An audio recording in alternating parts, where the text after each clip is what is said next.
హరి ఓం శ్రీ గురుదేవ దత్త. ఈరోజు అద్భుతమైనటువంటి సంఘటన ఏంటంటే, నేను నృసింహవాడి మీద ఒక మహాత్ముడి జీవిత చరిత్ర, ఇంత మటుకు ఎవ్వరు విననటువంటి ఒక మహాత్ముడి జీవిత చరిత్ర చెప్దామని మొదలు పెట్టబోతూ ఉండగా, నాకు ఇంతలోనే నృసింహవాడిలోటువంటి ఇప్పుడు జరుగుతున్నటువంటి సతత ధార విధి అని విషయం రేపటితో అయిపోతుందని గుర్తొచ్చింది. ఈ సతతధార విధి అనేది ఎప్పటి నుంచి ఎప్పటిదాకా అంటే, చైత్రశుద్ధ పంచమి నుంచి ద్వాదశి వరకు మొత్తము 8 రోజులకు పైగా జరుగుతుంది. ఈ సమయంలో జరిగేటువంటి యాత్ర చాలా అద్భుతంగా ఉంటుంది. చాలామందికి ఈ ఉత్సవం ఎందుకు జరుగుతుంది ఇప్పుడు చైత్రమాసంలో మొదట్లో అన్న విషయం ఎవరికి తెలియదు అనమాట. ఇప్పుడు ఆ విషయం గురించి మనం స్మరించుకుందాము. ఎన్నో అద్భుతమైనటువంటి విషయాలు దత్తాత్రేయ స్వామి గురించి తెలుసుకోవాలంటే అందరికీ షేర్ చేయండి. ఈ వీడియోస్ సత్సంగాన్ని వారికి కల్పించిన వారు అవుతారనమాట. అసలు ఈ సతతధార విధి ఉత్సవము నృసింహవాడిలో జరిగేది ఎందుకు అన్న విషయం ఇప్పుడు మనం చర్చించుకుందాం. ప్రపంచంలో ఎక్కడ లేకుండా ఓన్లీ నృసింహవాడిలోనే ఇది ఎందుకు జరుగుతుంది అన్న విషయం కూడా చెప్తాను.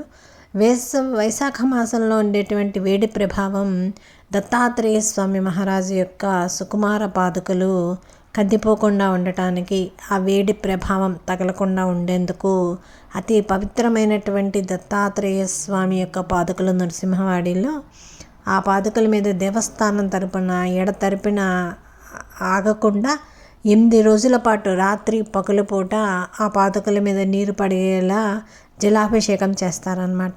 ఈ సమయంలో నృసింహవాడి పూజారులు 3 పూట్ల అంటే ప్రతి 8 గంటలకి పవమాన సూక్తము, రుద్రావర్తనము, తర్వాత శ్రీ గురు చరిత్ర పఠనము నిరంతరం జరుగుతూనే ఉంటుంది. మందిరం మూయడం అంటూ ఉండదు.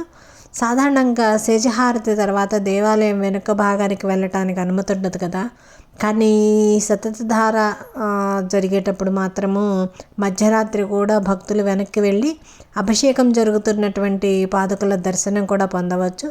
ఈ సమయంలో పూజారులు భక్తులకు పాదుకలపై చేసినటువంటి అభిషేక తీర్థాన్ని నిరంతరం ఇస్తూనే ఉంటారు. దేవస్థానం నిర్వహించేటువంటి సతతధార అనేటువంటి ఉత్సవం పూర్తయిన తర్వాత వ్యక్తిగతంగా కూడా మీరు చేయాలనుకున్నప్పుడు దేవస్థానం వారి అనుమతి తీసుకోవచ్చు. పూర్వంలో చాలామంది ఈ విధిని నిర్వహించేవారు, ప్రస్తుతం కొద్దిమంది మాత్రమే నిర్వహిస్తున్నారన్నమాట. దేవాలయం వెనుక భాగంలో ఒక పెద్ద పాత్రలో అభిషేకానికి ఉపయోగించేటువంటి దత్తపాదుకల్ని ఉంచి, ఆ పెద్ద పాత్రని కఠినమైన శోచాచరణతో సతతధారగా 8 రోజుల పాటు జరుగుతూ ఉంటుందన్నమాట. నిరంతరం ఆ నీటిని నదిలో నుంచి తీసుకొచ్చి ఆ పాత్రను నింపుతూ ఉంటారు. 2 బ్రాహ్మణులు మాత్రం ఎదురుగ్గా కూర్చొని వేద పఠనం నిరంతరం చేస్తూ ఉంటారనమాట. ఈ అద్భుతమైనటువంటి ఉత్సవం చాలా ముఖ్యమైనదిగా అందరూ అనుకుంటారు. ఈ ప్రదేశాన్ని కొబ్బరాకులతో పుష్పాలతో రోజు అలంకరిస్తూ ఉంటారనమాట. స్వామివారి అందమైనటువంటి చిత్రపటాన్ని కూడా పెట్టి 7 రోజులు ఆపకుండా శ్రీ గురు చరిత్ర పారాయణ సప్తాహం జరుగుతూ ఉంటుంది. అలాగే ఇక్కడ భోజనము అల్పాహారాలు కూడా చేస్తారనమాట. ముగింపు సమయంలో 10 నుంచి 15 మంది దాకా కలిసి పవమాన సూక్తం పఠిస్తూ ఉంటారు. ఈ సమయంలో చాలా అద్భుతమైనటువంటి ఆధ్యాత్మిక అనుభూతులు కలుగుతూ ఉంటాయన్నమాట. అర్ధరాత్రి పూట నిశ్శబ్ద సమయంలో కృష్ణానది పంచగంగా నది ఒడ్డున ప్రశాంతంగా కూర్చొని ఈ పవమాన సుతం వింటూ దత్తపాదుకల దర్శనం యొక్క నిరంతర నీటి జలాభిషేకం కానీ చూసేటువంటి వారి జన్మ ధన్యమైనట్లే. ఇలాంటి ఎంతో అద్భుతమైనటువంటిది చైత్రశుద్ధ పంచమి నుంచి ద్వాదశి వరకు మొత్తం 8 రోజులకు పైగా జరిగేటువంటి ఈ ఉత్సవము ఈ నెల 24న మొదలై 30వ తేదీ అంటే రేపటి వరకు జరుగుతుందన్నమాట. ఆ ఉత్సవమూర్తులు కూడా ఆలయంలోనే పాదుకల దగ్గరగా ప్రతిష్ఠ చేసిబడి ఉంటాయన్నమాట ఈ ఉత్సవం అప్పుడు. ఇలా ఎన్నో అద్భుతమైనటువంటి కార్యక్రమాలు మనం స్మరించుకుంటూనే ఉన్నాము నృసింహవాడిలో. అలాగే కృష్ణవేణి ఉత్సవాలని సపరేట్గా జరుగుతాయి. నేను చెప్పాను కదా, అక్కడ ఎప్పుడు ఏదో ఒక ఉత్సవం జరుగుతూ ఏదో ఒక సాధన చేపిస్తూనే ఉంటారు దత్తాత్రేయ స్వామి. ఇంత యోగమైనటువంటి క్షేత్రాన్ని నేను ఎప్పుడు దర్శించుకోలేదు.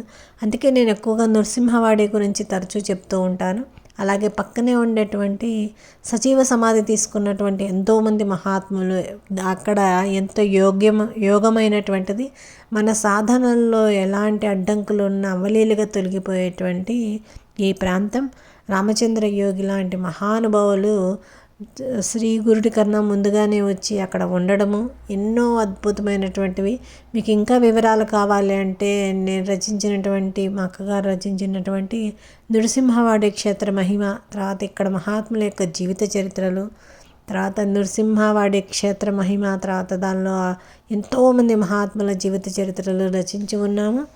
అలాంటి అద్భుతమైన గ్రంథాన్ని మీరు కానీ ఒకసారి నృసింహవాడి వెళ్ళేటప్పుడు పారాయణ చేసుకొని కానీ అక్కడికి వెళ్ళినట్లయితే దత్తాత్రేయ స్వామి కృప తప్పకుండా కలుగుతుంది మీకు. అలాగే ఎంతో రమణీయమైనటువంటి ప్రాంతాల్లో త్రిస్థలి యాత్రల గురించి కూడా నేను కొన్ని చేసి ఉన్నాను. మధ్యాహ్నం పూట భిక్ష ఇవ్వడానికిగా వచ్చేటువంటి 63 మంది యోగినులు కూడా అక్కడ పవిత్రంగా స్వామివారిని సేవించుకుని వెళ్తూ ఉంటారు. ప్రతిరోజు ఏదో ఒక వంకతో అక్కడ అద్భుతమైనటువంటి పారాయణలు, పూజలు, పవమాన సూక్తాలు, లఘురుద్రాలు, ఇలాంటి వేదకోశం వినపడుతూనే ఉంటుంది. గురుచేత్ర పారాయణలు జరుగుతూనే ఉంటాయి. ప్రదక్షిణాలు చేసేవారు ప్రదక్షిణాలు చేస్తూనే ఉంటారు. ఇలా ఎంతో పవిత్రమైనటువంటి యోగమైనటువంటి ప్రాంతము. ఎవరితో ఎక్కువగా మాట్లాడుకోకుండా నిరంతరం ఆధ్యాత్మిక సాధనలు చేసుకుంటూ ఉంటారనమాట. జీవితంలో అందరూ ఒక్కసారన్న దత్తభక్తులు నరసింహవాడి దర్శించుకుంటారని భావిస్తూ, రేపటితో ముగియబోతున్నటువంటి జంధార ఉత్సవంలో చాలా అద్భుతంగా జరుగుతోంది ఇప్పుడు నరసింహవాడిలో. అలాంటి ఎన్నో అద్భుతమైనటువంటిది ఒక మహాత్ముడి జీవిత చరిత్ర ప్రారంభిస్తామనుకున్నాను కదా, అది వచ్చే వీడియోలో తప్పకుండా చెప్తాను. దత్తార్పణమస్తు.